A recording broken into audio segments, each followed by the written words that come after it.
Good morning, ladies and gentlemen. I'm hoping you can hear me because the last time I started this scoop... Oh my god, I've literally just thrown coffee everywhere. The last time I started the scoop at home was with Luke, and I'd tinkered with the audio settings so that you couldn't hear us in the startup screen because we don't want none of that unprofessional chatter just blocking up the sexy intro that we have. So let us know if you can hear everything. Please let us know. While I just mop up. I can hear you, by the way. But through the stream or through my headset? Yes, through the stream and through my headset, so I can hear you twice. Nice. What a day. Oh, 2 days, to be precise. Anyway, ladies and gentlemen, now I've got coffee removed from the studio because I've literally just thrown it all over myself. And I know that you can hear me. I'm going to say welcome to twitch.tv/Ice Cream Uploads. My name is Graham Day, and if I was in a studio where this guy is, I'd be pressing little buttons on the stream deck now to bring our nameplates on screen. I don't have that function at home yet, but I will get it soon. My name's Graham. This guy in the box is Bib. Morning, Bib. Good Wednesday morning to you all. How the devil are we all doing today? If you're in the chat, please feel free to get involved. If you're listening to podcast services and you're getting audio noises, then I'm just moving my mic around a bit. If you are in the chat, we want you guys to get involved because you are the only people live at twitch.tv/Ice Cream Uploads every single day at 10 a.m. that can get involved and influence the content that we have here on the Scoop every day. Because we have this repackaged into a video that goes out on YouTube later on, but because that's not live, people just have to listen to what we say. You are the only people that can influence the words that go into that video podcast on YouTube, and then the podcast as well on Spotify, iTunes, SoundCloud, and Google Play. Boom, all 4 again. Nailed it. Nailed it. So yes, what is the Scoop? I hear you say. Well, the Scoop is, a conveniently titled name for a podcast on a channel called Ice Cream. What's the chances of that? The Scoop, we bring you the best and the biggest and, well, probably some of the more meaningless, but we kind of like it news every day from the games industry and beyond, and we bring you our thoughts, and we take a little bit of your thoughts and feedback too on board to have a discussion every day for around an hour or so on twitch.tv/Ice Cream Uploads. And today we have 1, 2, 3, 4, 5 stories today. It's kind of been a slow couple of days, but we've managed to bring 5 pieces of content out here for us to discuss. Screws. But before we do you do anything last night, babe? What did I do last night? I don't know. That was the question. I just went shopping with Samantha. It wasn't anything special. No games, no gaming involved last night whatsoever. That's the word I'm looking for. What about you? Guess what I did? Ding, ding, ding, ding, ding, ding. Pretty much, yeah. PUBG? Yeah.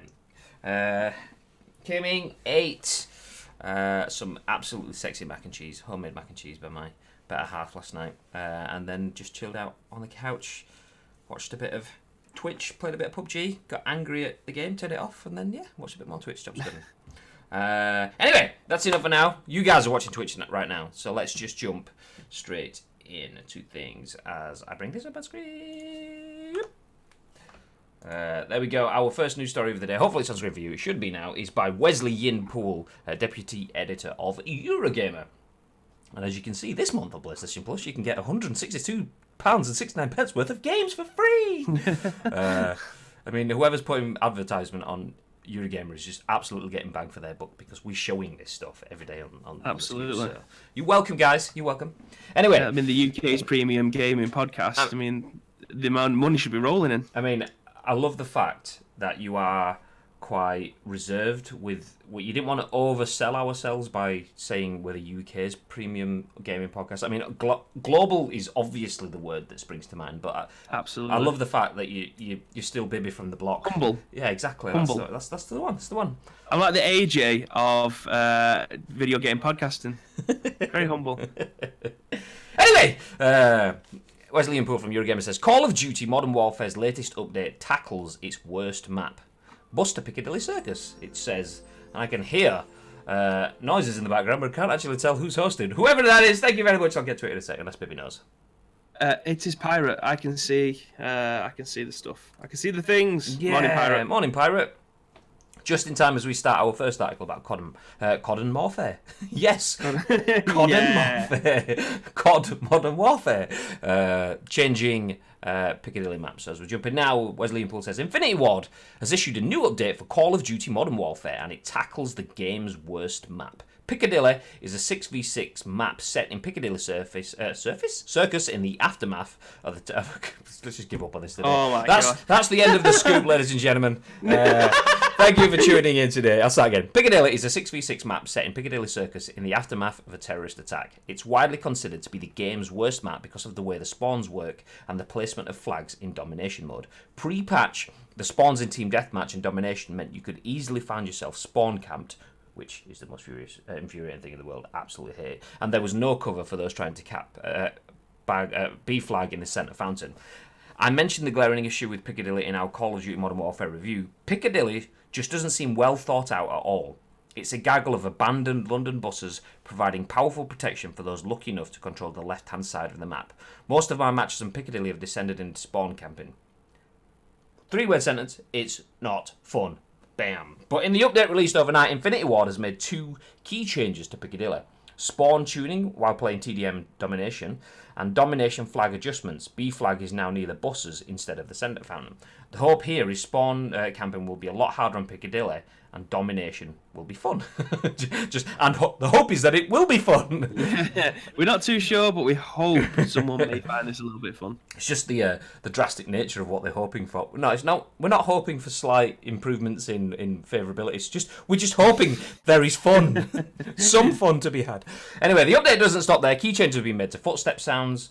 Do you know? I'm not even going to read through this because it's ridiculous. I was trying to read it off stream, and yeah, I'll give up on that. Let's just come back. Basically, they've changed the way that your sounds work in game. So if you're walking around with your gun in your hand, ADSing, you make different sounds than if you don't. It wasn't consistent, and they've tweaked that too.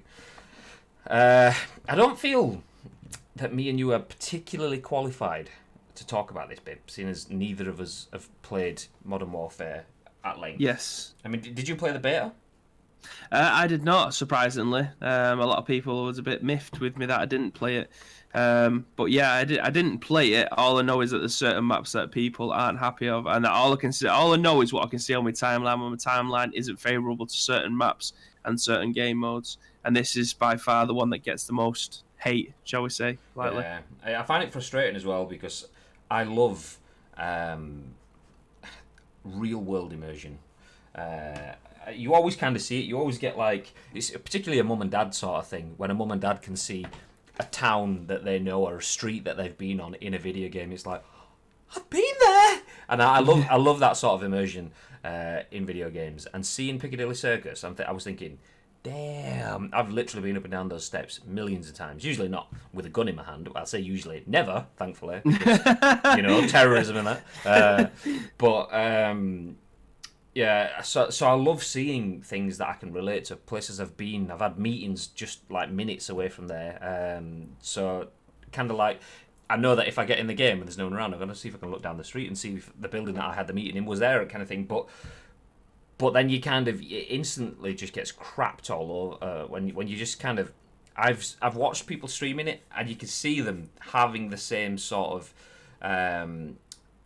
path that goes through. Oh, this is fuck, and then it just goes downhill. Oh, what's even the point? Oh, I'm dead. Spawn dead. If you get that spawn trap, it's just absolutely horrendous. I can understand why you gave up. If you couldn't do it off stream, there's no way you could do it on. I mean, I haven't even played it. I was genuinely quite excited about model. Oh, okay, you're on about the reading it or the playing it. But yeah, I was trying to read it off screen, and yeah, just couldn't do it. But as for playing it off screen, not played it yet. I mean, I still would like to. And if they keep changing things, I mean, changing the points for flags in Domination. I was saying previously, I didn't really think about moving the flags. I was saying if the game has issues with map in terms of location, so obviously flag B having absolutely no cover, so you can just get dead. Then I was saying that there's no way you can fix that without butchering the map. Didn't actually think about the fact that you can move the flags around. So that, I suppose, kind of helps. But the issue that then starts popping up in my mind is if Flag B was designed, they spent months going through tweaking and testing for this map, and Flag B was where they designed it to be. If just by moving it towards the buses so it has a bit more cover, is that really going to work? Because surely people will... The reason it's not there is because that wasn't ideal for it either. You kind of, for me, in that sort of sense, you kind of need to build in more cover, or you need to change the shape of the map so that the lines of sight on the fountain change. Just moving it closer to something else then kind of means, well, the map's maybe not weighted correctly because there's too much on the left or too much on the right or whatever. But then again, I mean, I don't know that exactly. I've not actually played the map myself, so... Well, I think when it comes down to like the beta testing and stuff like that, that's the kind of... Because until you've created the map and thousands and thousands of people have played the map, you don't really know what the hot places are. You don't know what it's going to be OP. You don't know where the little niche camping spots are going to be.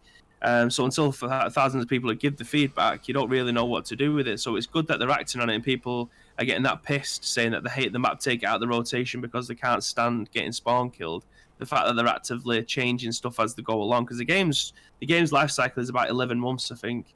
11 to 12 months. So if they keep on changing it, you don't want to say by February we should have the perfect. Obviously, you shouldn't have to wait that long to be able to get enjoyment out of the game. But considering that they're actively trying to change stuff, they're trying to nerf weapons that people are getting pissy about. I think is it the 7.26 shotgun? I think that's the number. Yeah. 7.25. And finally, there's more weapon tuning, including another nerf to the dreaded 7.25 and a tweak to the popular foul. Just one thing before you continue. Why do Call of Duty or Activision or whatever the dev teams are that are working on any particular title, why do they not understand that shotguns aren't bazookas? There's always an overpowered shotgun at the start, always. Anyway, yeah. Sorry, I interrupted. Oh no, that's essentially where I was going with it. People were still doing like akimbo shotguns back in Modern Warfare 2, so it's not exactly a new thing. They just need to take the nerf off it. They just need to nerf it down a little bit and just make it not as, like you say, like a bazooka. So they are learning. They're constantly evolving the game. They're trying to make it playable so that people who may have left 2 weeks ago because they was getting pissy with it are going to come back any day now to come and play it again. We just want a Modern Warfare. Well, people, sorry, I'm not speaking from myself. I'm speaking from people who, like you say, who watch stream it or people on my timeline. They just want that enjoyable experience again. Whether or not it's team deathmatch or free for all or domination or whatever it is that they're going to be playing, just make the map balanced, make the guns balanced. Obviously, some guns are going to be able to do a lot more damage than others. That's fine, but just don't make a basic gun the gun that takes everyone out. If everyone's running around with shotguns, what's the point? Yeah, exactly. Like, it doesn't make any sense. The thing is, though, is like it's usually like the lack of balance. Shotguns have power. That's what you see soldiers taking shotguns into breach situations because that'll blow a hole in a door if you've got the right slug in the shotgun. And that came to mind because of Sniper Ghost Warrior. I was having that conversation with a Marine just a couple of weeks ago. Anyway, shotguns, they have that power, but after say 10 meters, the drop off of power is ridiculous. Whereas in every COD game, a gun like a shotgun will have stupid amounts of power, but then the drop off just doesn't happen. Like you're looking at people stick an 8-time scope on it and use a sniper rifle from 400 meters away. Pow! Shotgun to the face. Yeah. Like what? What's your favorite Call of Duty ever, Bib? Good question. Hey, obviously, we talked about the. Oh, sorry. Yeah, go on. No, well, I thought you were thinking. I thought you were going to think about that for a bit longer. Well, yeah, you go through the chat and I'll have a think. Hey, beautiful men, says Shogun Ass. G with the bedhead again. Ish. I just couldn't be bothered doing the hair this morning.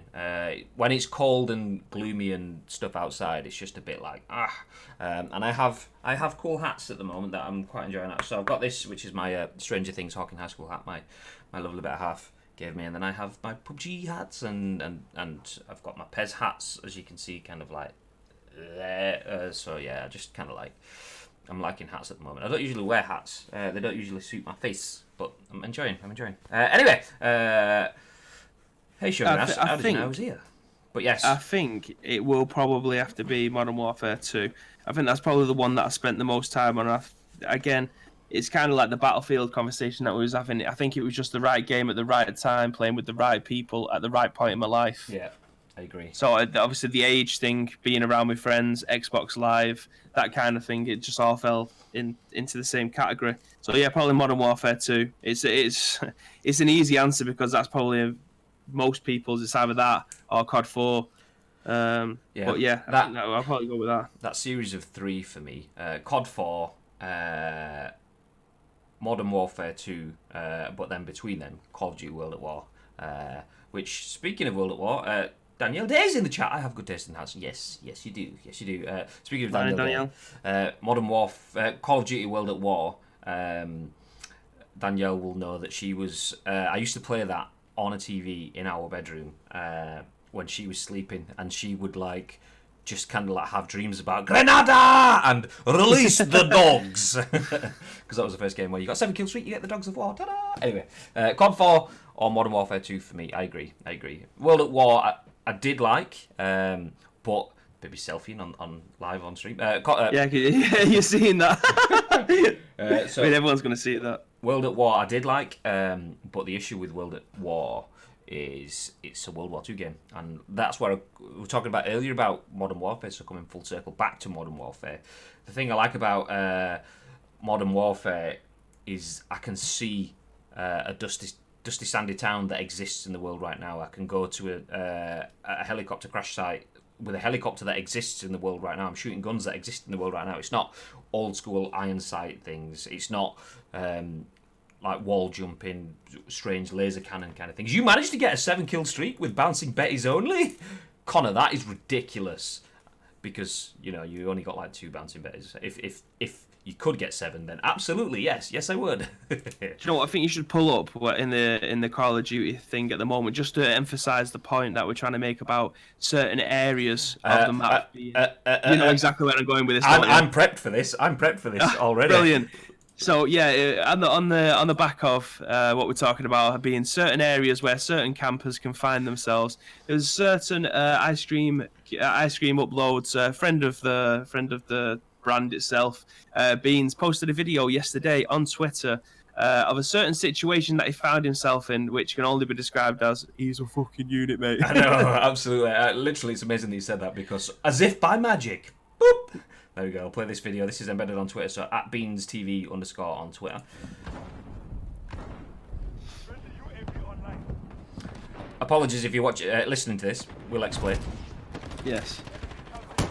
So again, you can join in the conversation live as we go through stuff, so be able to watch little clips like this. But again, we'll put this in the show notes, so those of you that haven't seen it live, you'll be able to watch it on Twitter as and when you come to listen to the show.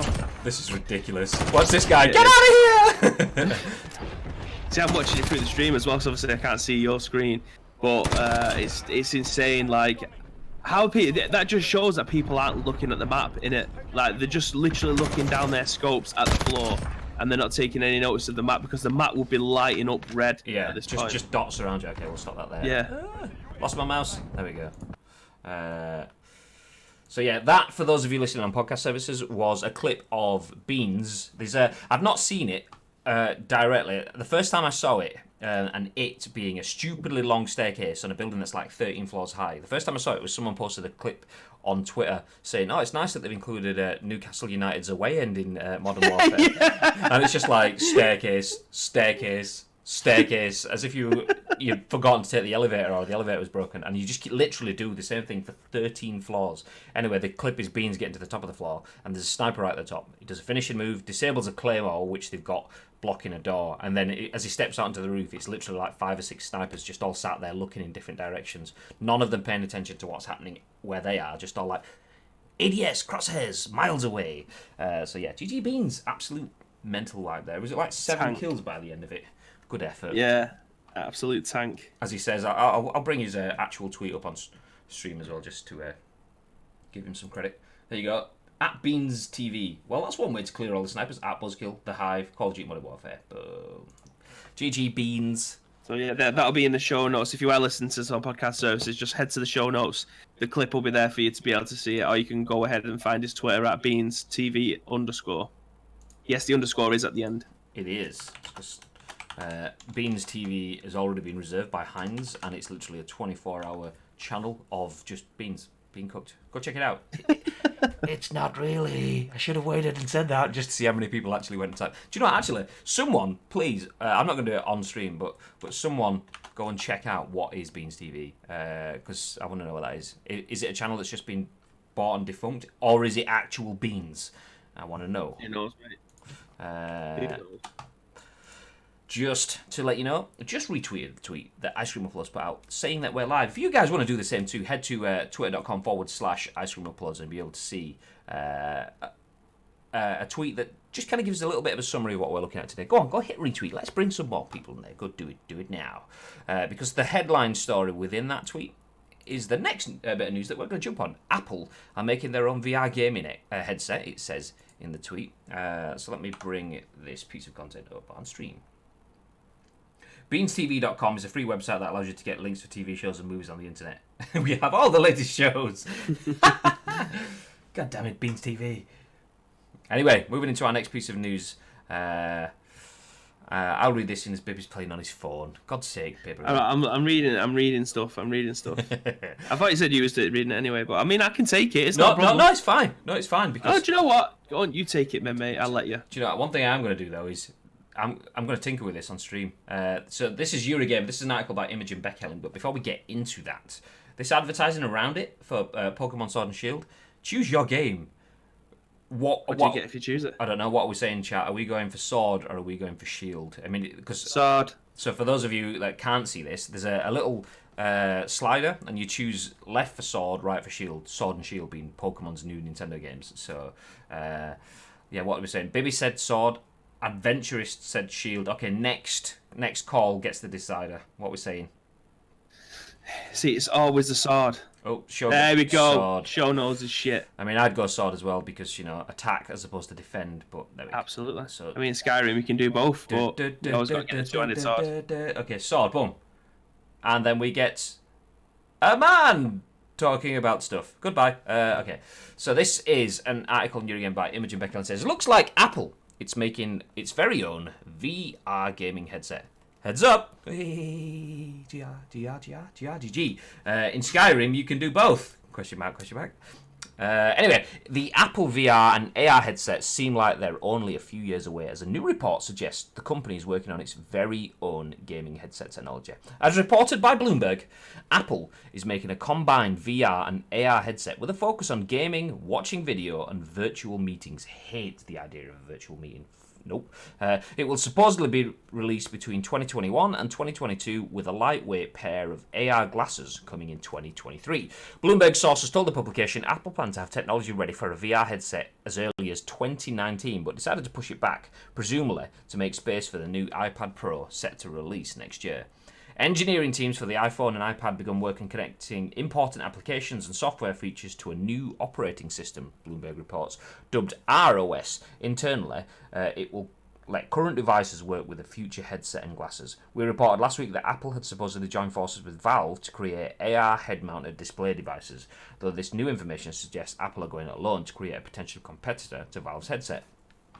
Apple has increasingly shown interest in the gaming side of things, with the successful launch of Apple Arcade this year and rumours in the past of the company working on AR headsets. We don't know yet what games Apple plans on using its VR technology for, but there's no doubt it'll make a big fuss about it when it gets announced in the future. Apple VR and AR headsets.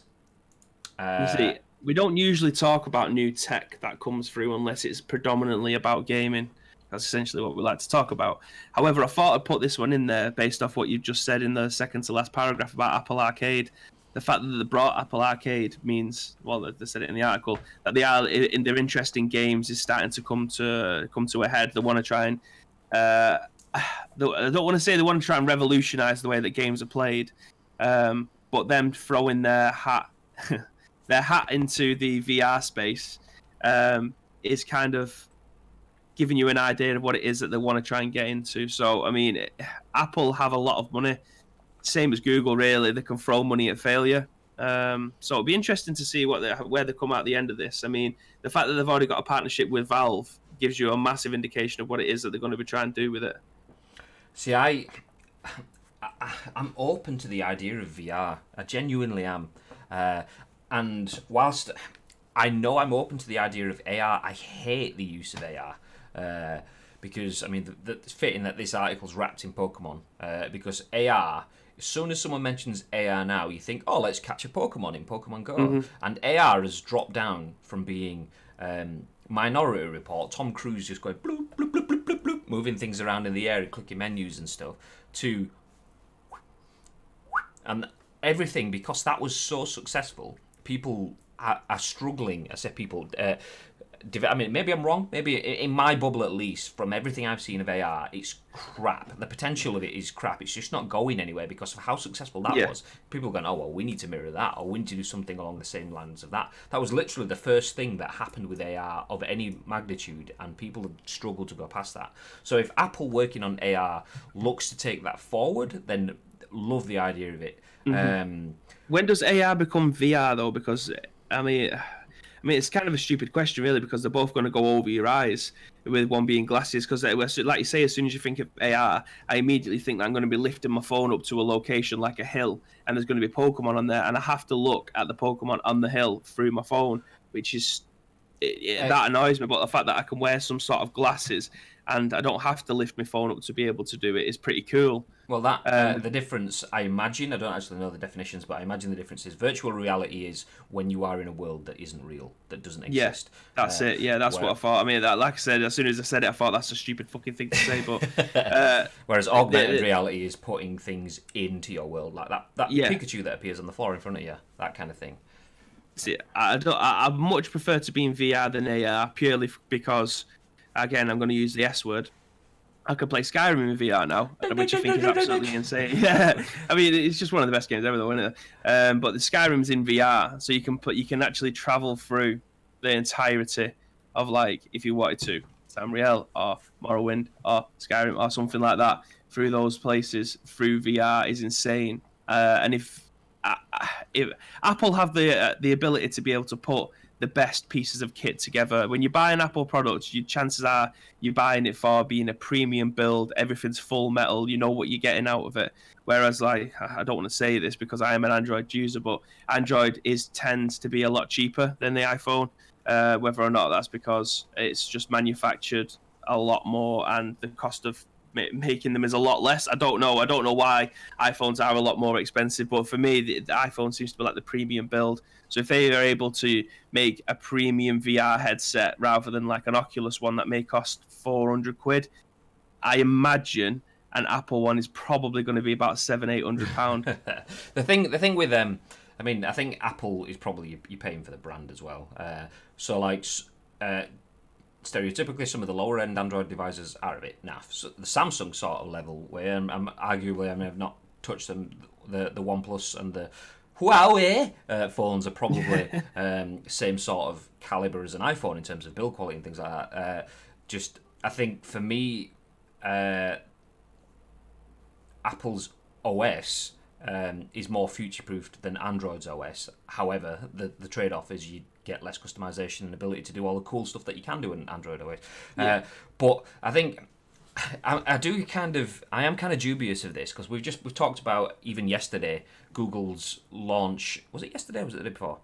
Either way, check back for Stadia. Check back through our previous broadcasts. If you're on YouTube, you can be able to see it in our last uploads. We spoke about Stadia finally confirmed their launch titles. But Stadia have gone into technology that is being done elsewhere and gone in with their might and magic, and then suddenly it's kind of like, well, your might hasn't really pulled off at this point because you've not really got anything decent to offer. Granted, the product's not out. Granted, the SDKs are only in the hands of a finite amount of developers, and granted, those developers are already developing for PS4, already developing for PS5, so they're having to see the potential of Stadia before they go, do you know what, actually, we'll go in, just like the Switch did. The Switch had to probably fight because I don't know whether this was the actual case, but from my looking at it, the Switch came out and there was a few titles and I was like, okay, if that gets more, I'll buy it. And then when it did, I bought it, and then shitloads more has come out of it since because developers are going, actually, there's a lot of value in this. And I think the same thing has to happen with Stadia. I like the idea that Apple's moving into VR because Oculus went there and then it kind of died off. HTC Vive or Vive or Vuve or Vavavoom or whatever went there. And all right, then some stuff happened. PlayStation VR came out, and I was like, okay, finally we're getting somewhere. And PlayStation do still keep acknowledging that it exists, but in the same way that they acknowledge the Vita exists, they're not really doing anything with it. Oculus have got the new wireless versions, and then it was bought by Facebook, and Facebook are looking to do it. That kind of annoys me because Oculus suddenly being owned by Facebook, you just know it's going to be advertised to fake. It's all going to be news feeds rather than timelines, and yeah, it's going to be used for social integration and not gaming. So Apple getting involved, I kind of feel it's more like a Facebook sort of move or a Google Stadia move. They've got all the might and the magic, but do they really know? Do they have the audience there? But obviously, your mentioning of Apple Arcade means that maybe Apple are taking it seriously and they're not just going to do a oh well, this is something new, there's potentially money here, let's get the money, rather than actually fully going into I don't think the first sets that they're going to be releasing are going to be any good. That's my personal opinion. I appreciate Apple for what they are and what they bring to people in regards to iPads and mobile phones. It's just not something I could ever buy into as a brand. So like you just mentioned then, in regards to them not having an idea previously about how they make games, what they're doing in the games industry, it seems to be that they're picking it up and learning as they go along, which is fine. But I imagine in like 5 or 6 years, what they're thinking now will be absolutely redundant, and they probably had the wrong thoughts going into it. I don't know how to try and put this into words, but I don't think this is going to be a good product straight out the gate. I imagine it's going to be a hell of expensive. I reckon it's not going to be up to par compared to what the Vive and the Oculus Rift or the Oculus Quest is currently being used for. I don't think it's going to touch either of those, but they've been around for God knows how long now. They've been around the block a few times and made some amazing pieces of equipment. I actually used the Vive when we was at Arcade Club to play their Formula. It was a Formula 1 game. And I got to put the headset on, and I got to sit in the cockpit kind of thing, play with that using all the VR stuff, and that was insane. I can't imagine Apple coming out the gate with those straight away being as good as that was. I do find it kind of odd, that disconnect there. So like, so when you sat in a cockpit, the idea of it sounds amazing. I'm sat in the cockpit, I can feel the chair and the shape of my legs going down over it onto the pedals. I can look around over the top of the cockpit and see everything around me. But then it's the motor skills, the motor dexterity kind of stuff. You can feel the steering wheel, you can feel your flappy paddle gearbox. Yeah. But you can see your hands as well, though. Yeah, but like if you take your hand off it, does it have hand tracking gloves or? No, I don't think it was the hand tracking gloves. I think it was the headset itself, because when you sit in the cockpit, it had like sensors all around you. So it had like 2 sensors at the front, 2 sensors at the back. So I imagine the whole sensors was like they've got the central hub, which is you in the cockpit, and then you've got the 4 sensors around you to pick up all your hand movements or whatever it is that you're doing. So remember like what we were saying about the Kinect just docked underneath your TV, and it put out like the little circles on you so it could try and track your movement. I'm guessing that was exactly the same for this. I don't know how the technology works. All I know is when I put that headset on, I'm looking at the steering wheel, obviously with my eyes open, looking through the goggles, and I could see my hands on the steering wheel. If I took my hand off, it looked my hand removed from the steering wheel as well. Oh, see, that's cool. I'm going to say that my issue would be if I'm sat there holding onto the steering wheel and I'm flappy paddle gearbox, and then that's obviously going to mirror that because it's got the input of me touching the button. But if I take my hand and put it on the top of the steering wheel, my hand doesn't move. Then I'll start to go, okay, this isn't. I know it's not real, but this isn't real because I'm seeing that it's not doing me. I mean, in the same way that when I was talking about previously the London Heist in PlayStation's like VR demo game kind of thing, where you could pick up a Zippo lighter, flick it open, and light it. I felt connected to that because I was using that PlayStation Move stick thing, even though that's just like a stick and you go bluk, bluk, bluk, bluk, that's it. It's literally just a trigger. But I think the fact that it was just a trigger, and that it was always in my hand, my brain kind of got past this does nothing but show me where my hand is and function. My brain was kind of like, okay, show and function. But yeah, obviously it was sat in a car. I was thinking it doesn't know where my hands are. But if it does have tracking stuff in the hand, so it knows when you hold on to stuff, then that's next level. I like that. That's good. Yeah, man. It's good. It's if anyone can play a premium VR, not them shitty Android ones that cost about £15 from Argos that you put your phone into. If you can play proper like Oculus Quest or HTC Vive or something like that, the PlayStation VR, in fact, I mean, it's it's not. I don't think it's as good as the ones that you can play with PC. But the PlayStation VR is still really, really good. I want to play Arizona Sunshine. That's the only VR game that I really, really want to play. So it's basically like a zombie game. And you have to clear levels, go through. Obviously, it's a game that I want to play. But yeah, it looks really good. I would definitely suggest if you can get hold of one, even if it's just for 20 minutes, just play it. It's really good. See, I'm on board for like Ready Player One. I want a haptic feedback suit. I want a running machine that does like full 360 stuff. That for me. I mean, the annoying thing is by the time that comes around, because I don't doubt that it will. Haptic technology is already in the works, not just like in terms of rumble controllers, but haptic suits exist. You go to a Gamescom, you go through the like in indie areas, you'll find like little mobile games and stuff like that. You'll find people that are making remote control cars that you can control with your phone. But there is people making VR flight machines and simulators, and there's people with VR haptic suits that they aren't to the level of they can fully move, but they've probably got like 4 panels. So if you get shot there, this one goes dum dum. You get shot here. This you've seen the vest one, haven't you? Yeah, exactly. So that will come out. The annoying thing is by the time that gets to the technology developed to the point where it's in the public domain and mainstream, I'm going to be about 55, 60, and there's no way I'm going to be fucking running around in a haptic suit getting shot by bibs. Friendly fire! Friendly fire! Don't worry, mate. We'll still be doing the scoop in 30 years, and we'll still be ding-ding-dinging. What's this weekend? PUBG. Still going, yeah. I played another game on PUBG 7. PUBG's not getting to 7 if it carries on its current state. But anyway... Enough of that. I mean, from one game to, well, a game that we don't even know. I mean, what game is it going to be? You don't know. Let's pick it at random. And that's exactly what the Xbox allows you to do. Do you know what? You can have this one, babe. Oh, fantastic. So being a big fan of Xbox One, this is written on the Kotaku website, written by Ethan Gach. Yeah, that's why I give it you! Absolutely. As soon as I seen the surname, you sorry, Ethan. But anyway, I'm not apologising for your surname. I just mean because I probably said it wrong. What's his surname? Ethan. Ethan what? Ethan G. Sorry, Ethan. Anyway, I knew that's all. I bet he's thinking, I wonder if a manclad's going to be saying my name on a podcast this morning. Oh, God. Anyway, Xbox One's getting a shuffle button to let you go through your backlog at random. Definitely need something like this. A new Surprise Me button will be added to the Xbox One game library, Microsoft announced yesterday on Twitter.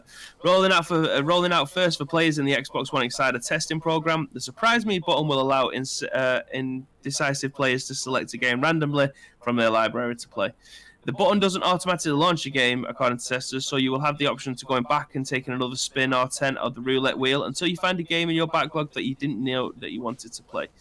Even if you're ended up going back to Gears 5 or some other game you've played for hundreds of hours already, it can at least be a fun little game of, let's remember some video games. You definitely need something like this. Me?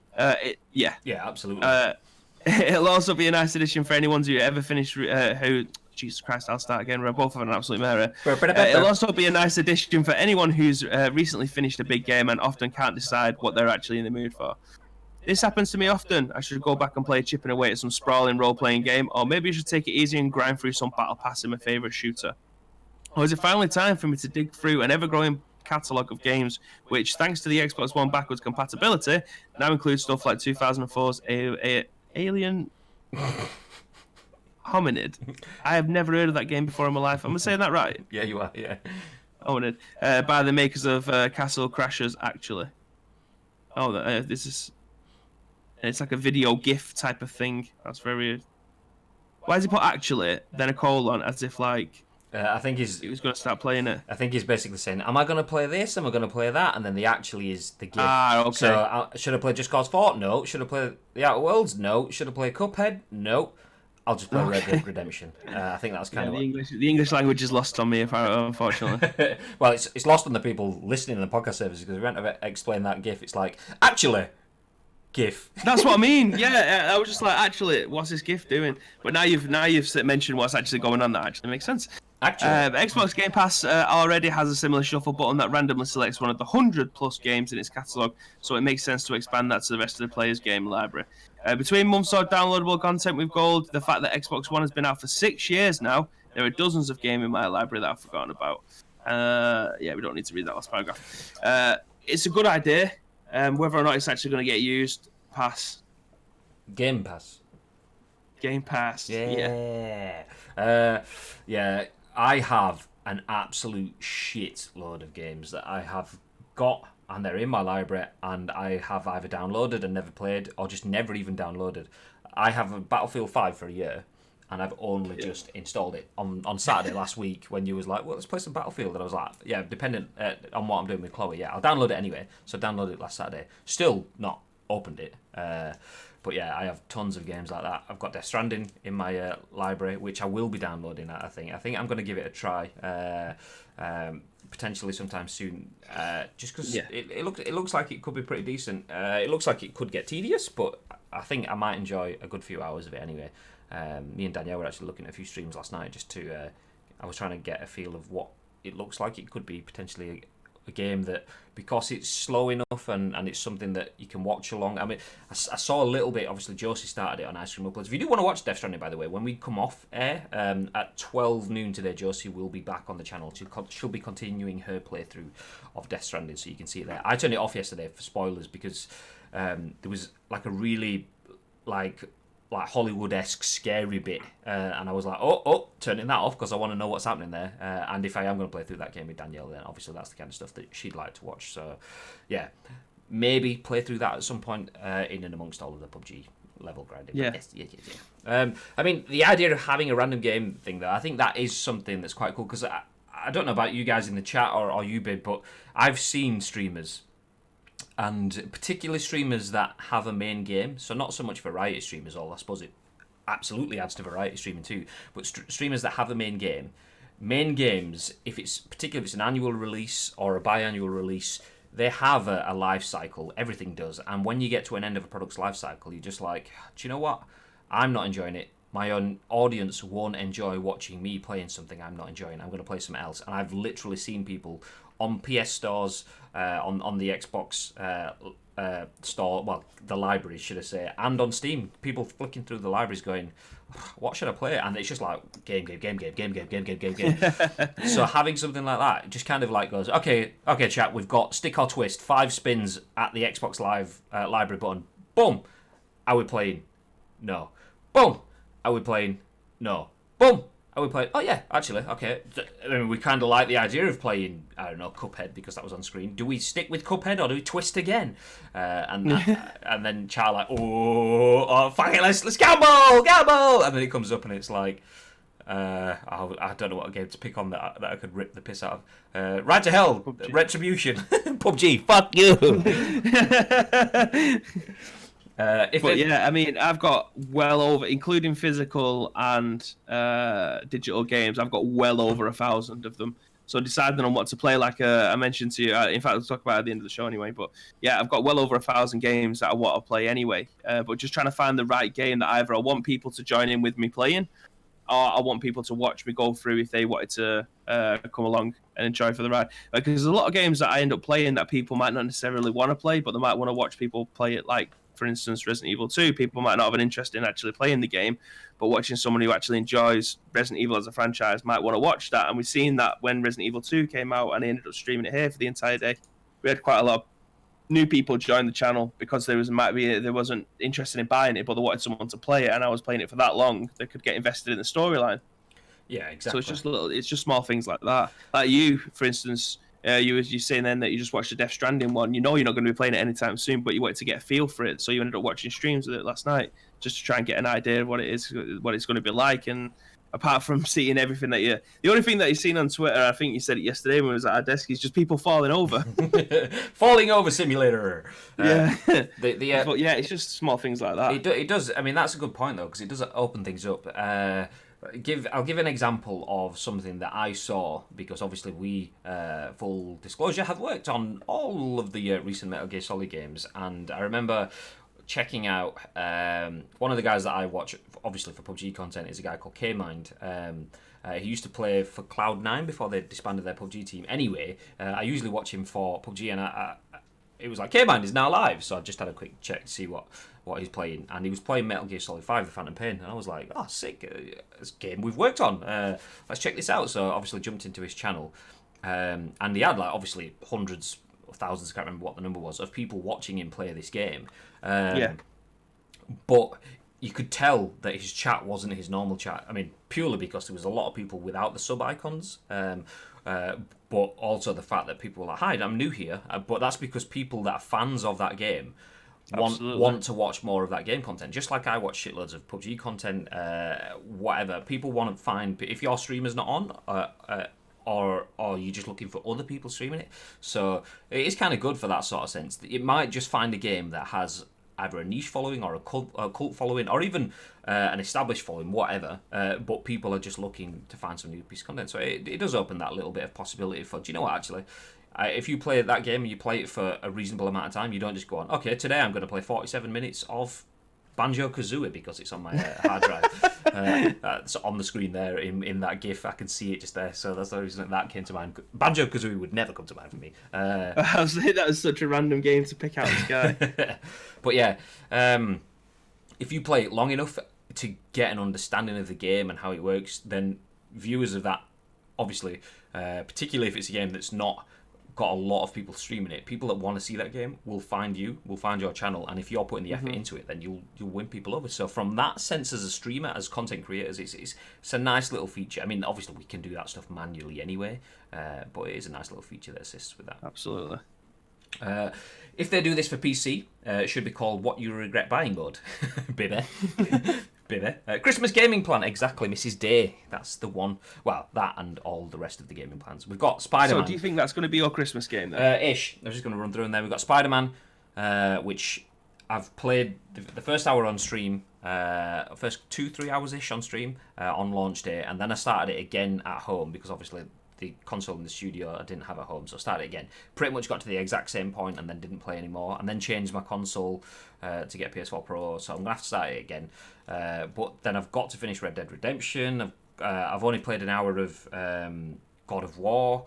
We've got The Last of Us Remastered, so all of those story games I kind of want to get through, but that's a lot to get through in a couple of weeks off at Christmas. So we will see. I mean, it might be a case of we try some Death Stranding, it's a bit crap, and then we try a bit of Star Wars, and it turns out that maybe it's something that's fun to play but not as fun to watch. Not Star Wars, Spider-Man. Oh, Star Wars as well. Star Wars is this Friday. But yeah, it might be a case of, I mean, I don't know, obviously only playing a couple of hours of Spider-Man. It might be something that's not as fun to watch, but is more fun to play. So it might be a case of we go, let's shelve that then, and we'll jump on God of War, and then we go into The Last of Us again, because that is definitely a game that you can watch. But yeah.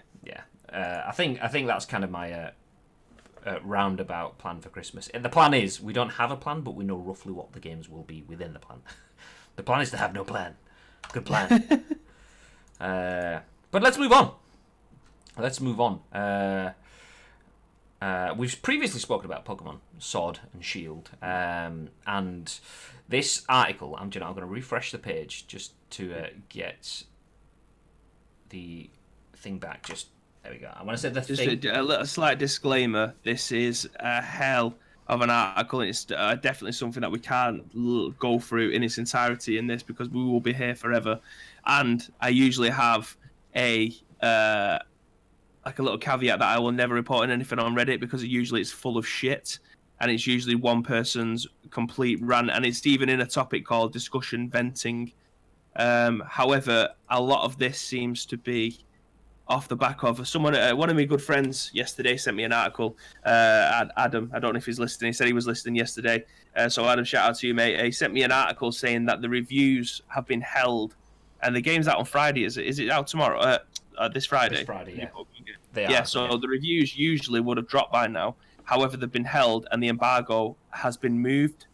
So the embargo was originally today, but I think because of all the backlash that it's been getting, they had removed the embargo. And again, I can put the article in the show notes later on for everyone to be able to see that.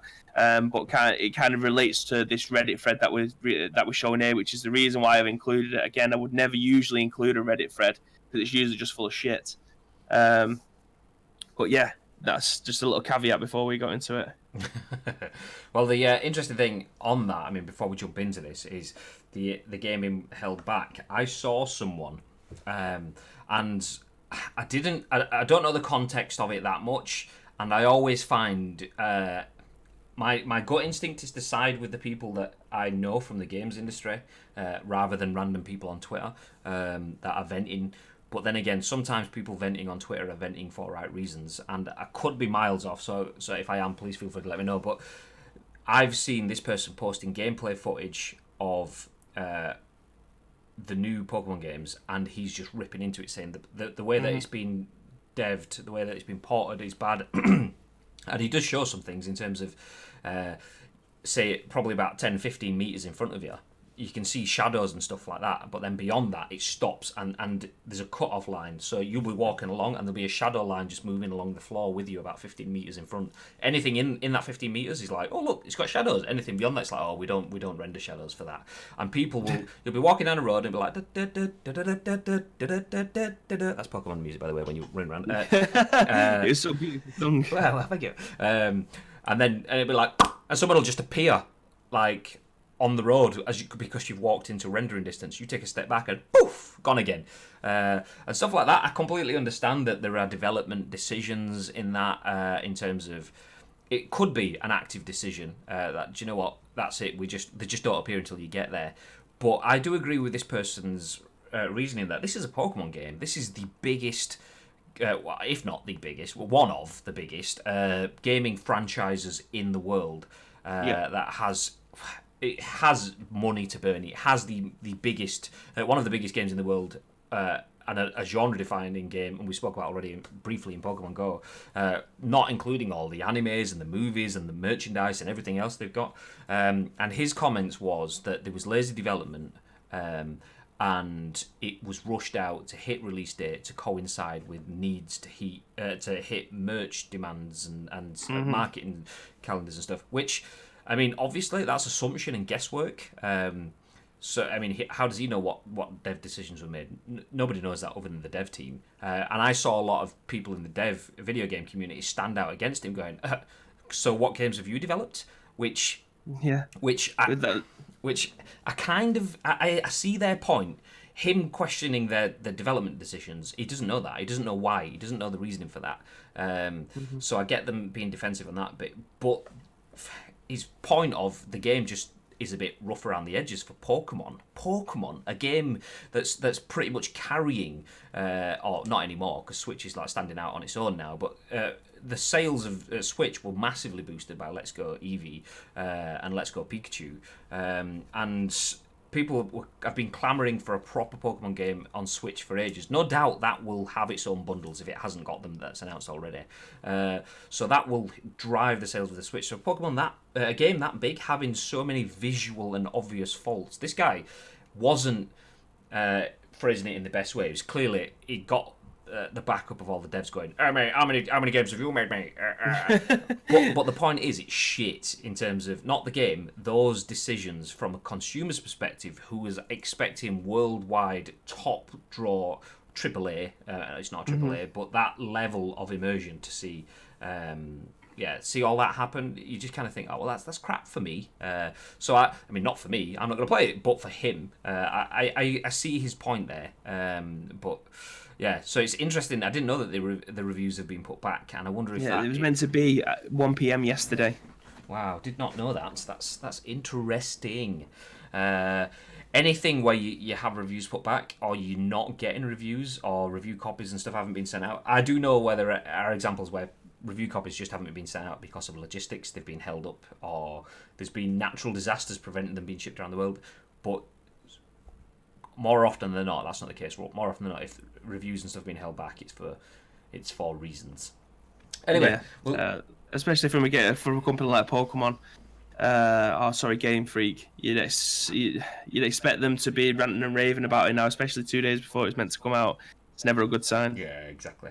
Anyway, nice to see your choir days are paying off, says David. I'm assuming that was the... Thank you, David. I keep trying to scroll on your laptop screen, says Jess. Oh, don't worry, I will jump onto the article now. Is that emote with the like finger on it, I'm assuming that is using the stream points. If it is, then yeah. Just to let people know as well, below the yes, it is nice. So below the screen, there is there'll either be a little button that you can click if you're watching on. I think it actually works on mobile too. There's a little button that you can click. So the more that you watch the streams, the more that you chat and engage and so on, you get rewarded for interacting with the stream. This is a new pilot program that we've got access to because we're Twitch partners. So yeah, make sure you keep using that because basically you have to click it to redeem points. The points then allow you to purchase things like using emotes. Even if you're not a subscriber, you'll get a use of an emote, or you can customize them, or you can highlight your text. So make sure you keep doing it. Anyway, jump back into the article. Which, as I've left it here, the reason I refresh the page is because you can see there, click to see spoiler. This is very, very spoiler heavy. If you are planning on playing the Pokemon Sword and Shield releases and you don't want to know what this, I'll read the title. Complete list of all problems known so far in Pokemon Sword and Shield with data and or proof for each problem. So if you don't want to see any of this, if you want to go through it all blind, then please feel free to mute, turn a blind eye, or just come back in a minute or so as I'll click the spoiler in 3, 2, 1. So this is posted on the Pokemon subreddit by Terotu. Seeing as there's a lot of people that don't quite know the extent of the issues and there's no real compilation of the problems, I feel that everyone needs a list with info and sources of each and every current problem with the games. It's a long list, but I've tried to put it all together. It's not just Dexit people. I will post that everything is 100. I will post everything that is 100% confirmed and known so far. There's potentially other problems, but this is made as somewhat as a quick digest with info that has been 100% proven. For anyone out of the loop that wants to know exactly what's happening with these games. Just scrolling down, there is at least 14 issues, and his ending point is the franchise deserves better. You deserve better. So we won't go through every point, as Bibby said, because it's a lot. They are girthy paragraphs as well. But what you can see from those bold points is clearly he, I imagine, as someone posting within the subreddit and putting all that effort, is a big fan of the series. So I'd say there's a lot of unrest. But let's run through a few of the points anyway. The number of usable Pokemon has been cut. Only less than half are now usable, known as Dexit. Okay, let's skip past that because we did cover that the other day. Just like the Pokemon cut, about 144 moves were removed. Okay, keep moving up. Short game. The first streamer beat the champion at around 14-hour mark, while he did this by skipping a fair amount of trainer battles. Other streamers are clocking about 16 to 20 hours. Seems like the average will be about 18 hours to beat the game. So 18 hours to beat the game. I would imagine that is nowhere near the number of hours roughly that it would take to beat a Pokemon game. I think when I last played a Pokemon game, I was probably into a few days before it took me to complete it. So would you that brings you to a different conversation though? What actually is completing a Pokemon game? Does it mean just not the final boss, but I mean this is different this time, and you're not going to go through to the Indigo 4 or anyone at the end. It's a completely different ending. You're not going to go down Champions Road. Yeah, I think they've got a different scenario, shall we say. They tried to mix it up that way. So I mean, is that completing the game, or is it doing that and then filling your Pokedex to? I was never a national Dex player. I never wanted to get. I mean, I did in the first ones because there was only 151 Pokemon. After that, I mean, not only did I not care about the Pokemon, but I'd already completed a Dex once, so that I'd tick that off for me. So I was talking about nothing new being added into the games from a completionist standpoint. My completionist standpoint is I don't always have to tick every box. Once I've ticked a similar box, I've done it, mate. I'm not going to do it again. My time could be spent completing something else. So, for me, that would be completing a substantial amount of the deck. Substantial is a very subjective term in terms of substantial for me would be I just want to get my target Pokemon, be that the legendaries or be that all of the starters leveled up to a good level and then battling and then going all the way through the story kind of thing. But I did all of that in and amongst it, so I was playing along the story, but then going back to like Route 1 to get the Pikachu that was in Viridian Forest or whatever, kind of things like that. So, I would say that 18 hours though isn't a very very long time for a game that has a lot of potential grinding with it. But I mean, like you say, 14 hours to 20 hours, with 18 being the average to beat the game. I'm assuming that's not obviously having any of the deck stuff in it as well. Anyway, jumping on, the graphics are extremely mediocre. Next paragraph, there's constant graphical issues, not just low quality graphics. Pop-in is present at all points of the game due to bad coding, which is the bit that I mentioned earlier on, people just appearing. And then it goes on to reference how other games deal with it, like Witcher and so on. Next point, animations. One of the main reasons why GF cut Pokemon, Game Freak cut Pokemon, at least in interviews, are shoddy as ever. Cutscenes and restrictions like previous Pokemon games, the cutscene and story forcing restrictions are insane. Post game is almost non-existent as usual since Masuda Omori started directing. There's no Frontier. There's also no Frontier-like facility. I don't know what Frontier is, so anyone that knows, please let me know. Problems with game design and behaviour beyond difficulty and progression. There's other problems in the overall design. Removed past features with virtually no new additions. No GTS. I don't know what that is. Okay. A $20 price increase for less content than earlier 3DS games. Performance is locked to 30 FPS, and while that's not a big issue by itself, this is coupled with slowdown at certain moments, such as Dynamaxing. It can drop FPS to the floor and turn the game into a slideshow for a while. I've seen video evidence of that, which is actually that tweet that's linked there, of the game just kind of like going to slow stuttering kind of thing. Game breaking bugs. There's basically a lot of bugs. Okay, but we get the idea. We don't need to look at any more of that. So yeah.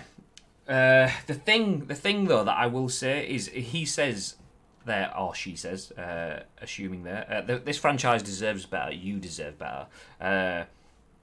The game's not out yet, and there is a day one patch, and one of the GTS is the trade system. Okay, is that the global trading system or something? I don't know. Maybe I'm wrong. And it's just a guess, so it doesn't really matter.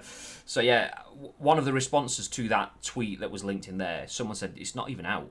The game's not even out, and you're commenting on how, which I get. I mean, I see both sides of the coin. The only thing he's got to go off is that because there's no reviews or anything, so he's got a copy of the game because it's probably turned up a few days early, and he's playing it, and it's chunky and there's popping effects and whatever.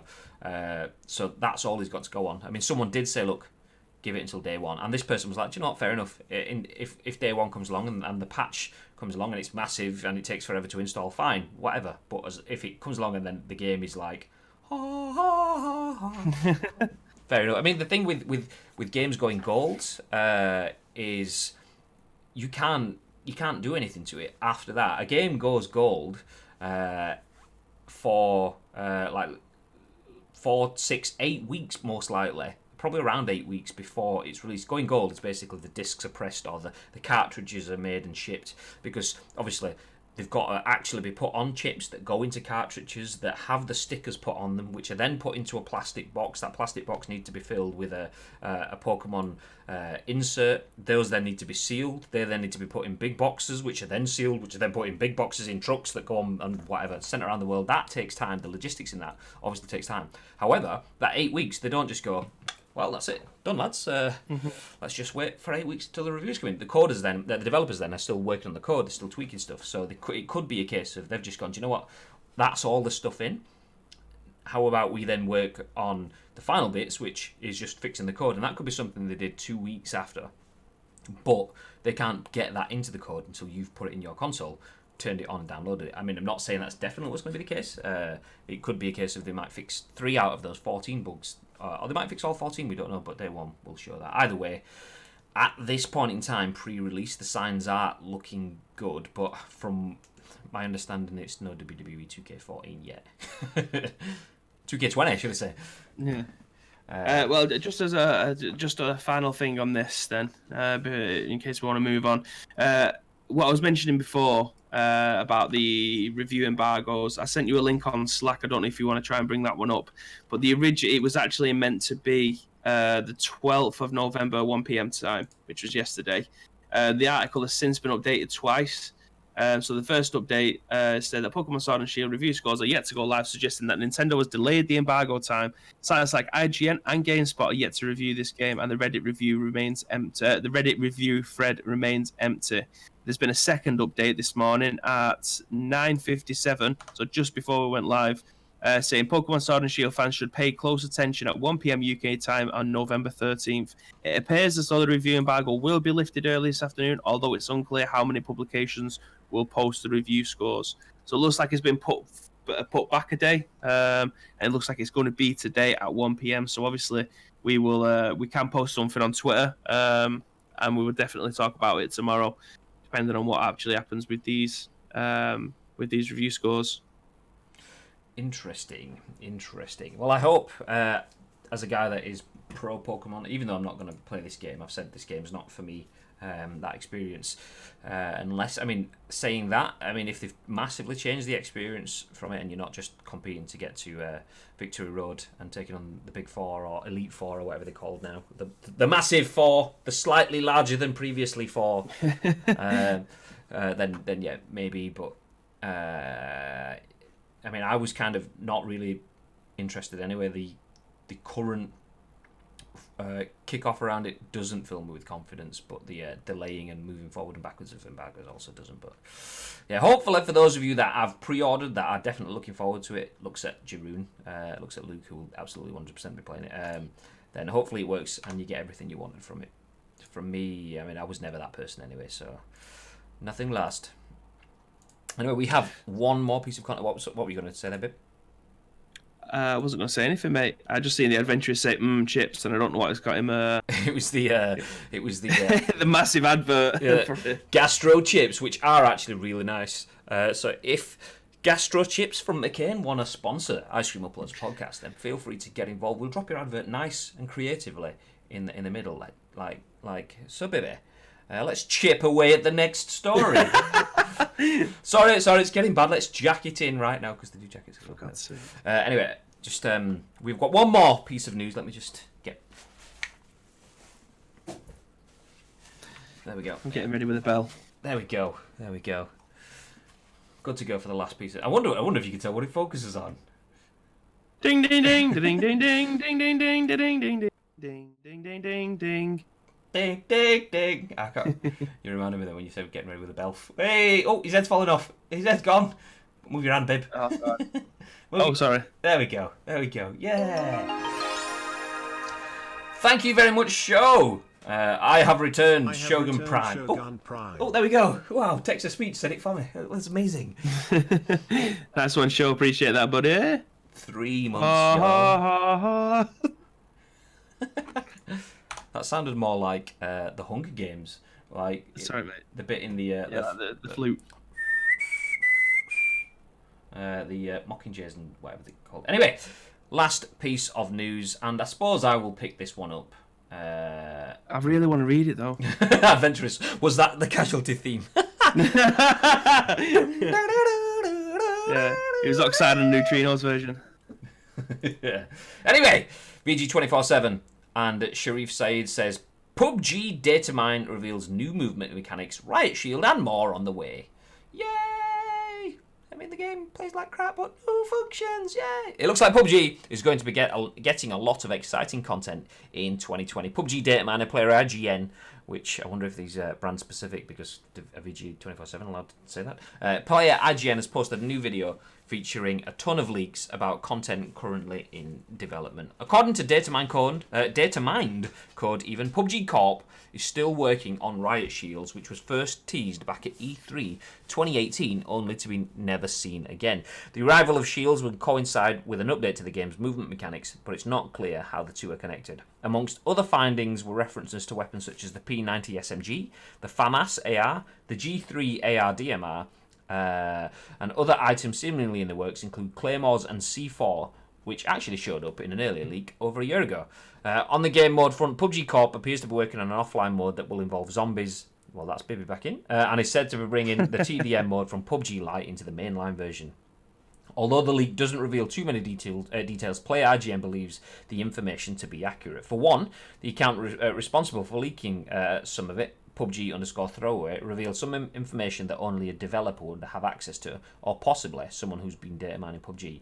This isn't proof, of course, but Player IGN nonetheless decided to wait a couple of months before sharing this leak, and he seems fairly confident in what it has. Grain of salt and all, it seems like 2020 could be a big year for PUBG. Thanks, the loadout. Someone needs to sort out and do the Halo thing. OMG, if only we knew someone. If only we did. If only we did, says Pirate in the chat. Yeah. But we don't. Sorry, there we go. Dramatic effect over.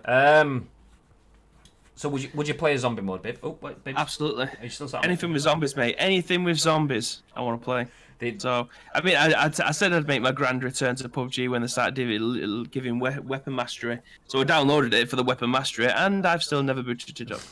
Well, I've never booted it up. I have actually a couple of times on PC since then, but not major. Just mainly just to test and look at it, and then get absolutely melted by someone that can actually use a mouse and keyboard for competitive play. But yeah, would you be interested in any of those tweaks and functions? I mean, this is. It's. Go on. Sorry. I can say this is more.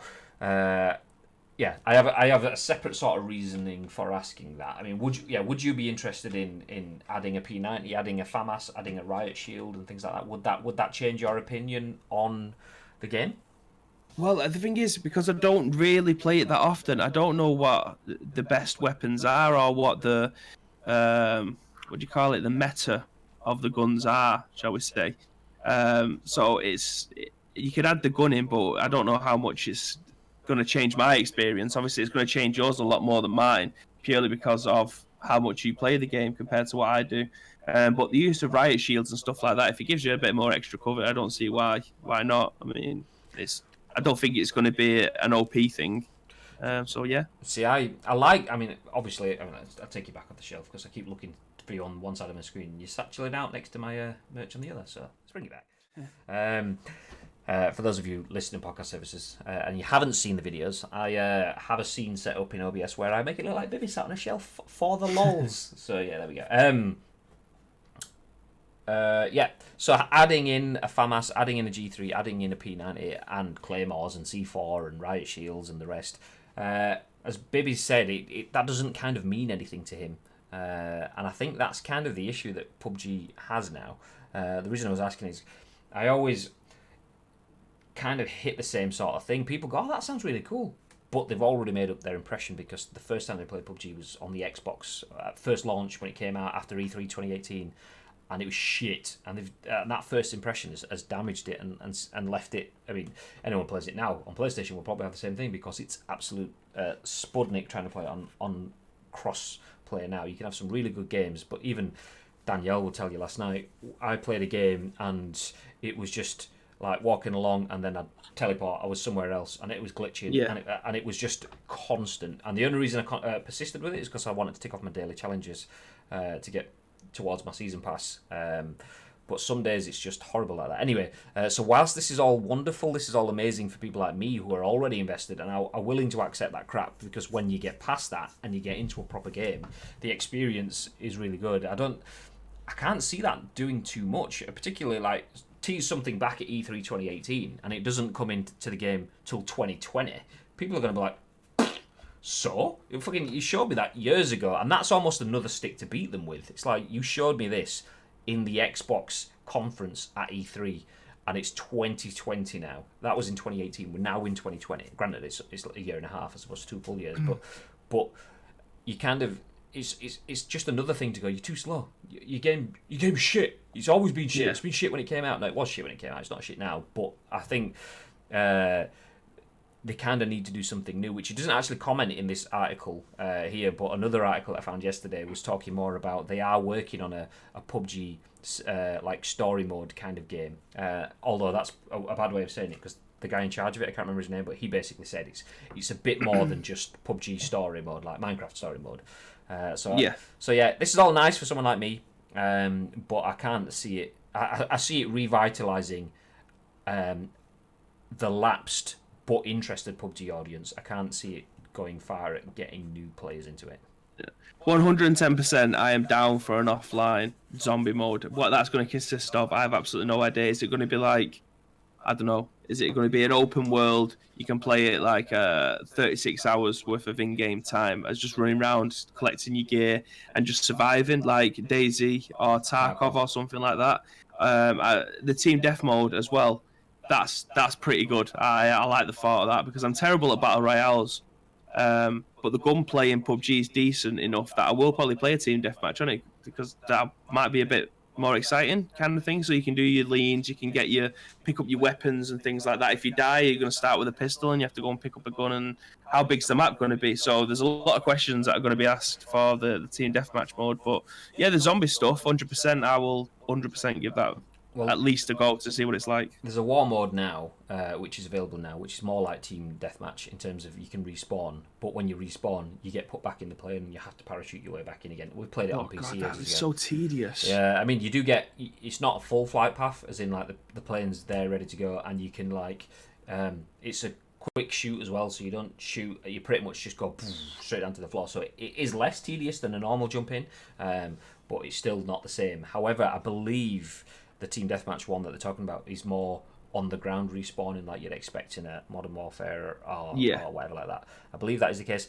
As for the zombies, I mean, there is a really cool zombie mode that exists where you get humans versus zombies, and the zombies can run super fast, and they can't pick up weapons, or they can't get in vehicles, they can't use meds, but their health regens over time, and they can punch super strong. And basically, one zombie versus humans can just go bah, bah, bah, bah, bah, and just like beat the crap out of a full crowd of people. But you get a bunch of humans with guns, all kitted out and organised. They could take out the zombie kind of thing, which is really cool. As for their zombie mode, I'd imagine they'd kind of have to keep the circle mechanic for me, but I don't. Yeah, maybe not, because I would see it more as a horde mode, kind of like Black Ops Zombies, where you're getting rushed by waves and waves and waves, and it gets more and more and more. But I don't know how you do that on a PUBG map, other than they give you a random circle in a part of the map, which is what you get in war mode. The circle will just be over military base, and that's where you play it in that circle. You can jump out of the plane earlier, but you'll be outside the circle in the blue, and you'll start taking damage before you even hit the floor. I imagine that's maybe how it might work. I don't know. But we will see. We will see in time. Project Zomboid. Bibs, what that looks great. It looks great. From what I remember, quite a while ago when I looked at it, it was doing really well on Steam. It's definitely not a game that Graham will play. It's very. That's not it looks for me, like it's Jeff. straight out the late 90s, early 2000s graphically. Yeah, it looks kind of like, I'm looking at their website. Obviously, they're demonstrating it in a. I'll bring the actual website on the screen. There's no point me just saying it when I can show you. It looks kind of comic bookish in the way that they're showing it here, but it almost is it. Maybe it's the wrong wording. Is that isometric view? Is that what it's called? Which is almost kind of like looking at Paperboy, that sort of game. Is it a base builder? Yeah, survive, build, defend. Yeah. That's not for me. That one. That's not for me. Tarkov, it looks maybe the hardcore. Absolutely. It looks like you probably die and then have to start again pretty easy. So, look at that one there. Did defend at the top corner, top left-hand corner. But yeah, it definitely looks like a game that I will want to pick up at some point. But yeah, that's all I've really got on it. There we go, defend that one there, where you've got like a bajillion people around you. Yeah.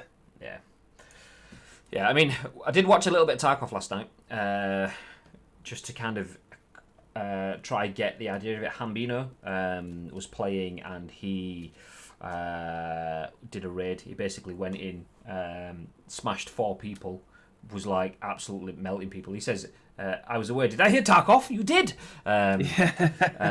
Was watching a bit last night, and he was saying that most people play Tarkov quite passively, whereas he goes in with his PUBG mentality, and he says a lot of people don't expect it. Him just running up going brah, brah. So he like took 4 people out. Some people like level 32, 33, 35. I don't know if that's good or not, but he was kind of implying it might have been. And took all of their loot. Anyway, it just got into a bit where he was pretty much being double teamed, and he took out both people and then took out someone else, and he was just like, oh, look at all this loot that I'm going to get. Boop, lost connection to host. No. Luckily, he managed to get back in, so he just got in and then just got straight out. He extracted straight out and took his loot with him, but I'd have been, my PC would have been, woof, up in the air, get out of here. But yeah, I love the thought of Tarkov, and I like how much of a sim. I mean, when we was at the sniper event, Wizite was trying to sell it to me, even though I was already sold on it. Talking to us about how much of a sim it is. If you like Daisy, this is definitely an area that you'd end up wanting to play in. So yeah, I will end up picking it up at some point. It looks phenomenal. It's definitely a grindy game, and I like the fact that there's the offline element where you can do little raids, so you can go in, pick all the shit that you need, get it back into your inventory, and then go into the real world with those things. So essentially, when you spawn into the real world, you're not just stood there with absolutely nothing trying to farm for yourself. You've already got stuff to take in with you. That's pretty cool. But yeah, it's definitely something that I'd love to be able to play, and especially if like a few of us get it, like me, you, Alistair, and if whoever else wants to try and play it, and you go in as a squad, that would be pretty ace. Until we all get squad wiped instantly. It's gone again. Yeah, just yeah. That's I think that's it from me anyway. I haven't got anything. That's kind of the same from me too. So there we go, ladies and gentlemen. That has been another episode of The Scoop. 1 hour and 26 minutes. Well, about an hour and 15 if you take off the intro and stuff. I hope you've had a lovely time here on twitch.tv/Ice Cream Uploads. If you have been lurking, feel free to hit the follow button, just so that you know when we go live again at 10 a.m. tomorrow. Before that, though, in about 20 minutes after we finish the stream even, Josie will be live playing more not Dishonored. That was what she played previously. Death Stranding. Other games that have D's and S's in them. So yes, she will be playing Death Stranding, and she will continue with that playthrough for a few hours this afternoon, starting around 12 lunchtime. So make sure you stick around. If not, just come back, hit follow. You'll get a notification when we go live anyway. So that's the best way to do it. If you've only just joined us on The Scoop, you can watch it all back on youtube.com/Ice Cream Uploads. We will be live. Well, the video, I keep saying live. It's not live. It will be on demand on YouTube in approximately an hour or so. And then a little bit later on today, you can have the audio versions on demand on 4 of our favourite podcast services. I've named them earlier on the show. I'm not going to do it this time. If you want to find out what they are, then check out twitter.com/Ice Cream Uploads. Bibberino. Yes. Scoop tomorrow, me and you, yeah? Absolutely. Before then, though, I will be streaming later on this evening. I am not sure what time or what I'm going to be playing yet, so do feel free to follow me on my Twitter, which is at We've Got With Being Yo, and we will be posting it on Ice Cream Uploads too. I'm hoping it's probably going to be a bit of Battlefield. It could be some Volta. It could be Pro Clubs. Who knows? But yeah, I'll be streaming later on today, and I will be back with you tomorrow at 10 a.m. alongside Graham Day. Yeah, sweet. Well, I will join you. If not for all of it, for at least some of the stream later on in the chat. Maybe in the games, we will see. But everyone else in the chat, feel free to jump in too. And shout out to Shogun Ash, who's just redeemed his stream points to say, see you later, guys, in a highlighted message. Don't forget, you can do that too. Make sure you keep redeeming the points as we go, because, they don't keep building up. So keep redeeming. Very quickly as well, before we leave, just want to take a little small shout out to Adam and Jordan Eastwood for providing us with the Pokemon stuff today, because I didn't actually know they existed. They give us the articles. If you want to try and get involved, feel free to send stuff to either me or Graham on Twitter, or tag us in at Ice Cream Uploads, and we will do our best to try and include them in the show for you. Lovely. Thanks, Adam. Thanks, Jordan. And also one other thing to mention as well. If we've kind of spoke about this previously, we want to pass on the love when we finish our shows. So if you know anyone that could be live when we're live at the end of the show, let us know, and we'll send you all on their way. But we'll discuss that on social media. So check out twitter.com/Ice Cream Uploads. Maybe today, maybe tomorrow. Who knows? But we'll talk about Ice Cream Uploads passing on the love. Until then, you have all of our love from myself and the man in a box on screen, which, if you're listening, you just have to take my word, he's in a box. Have yourselves a very lovely day, and Josie will be back in about 20 minutes. Till then, stay frosty.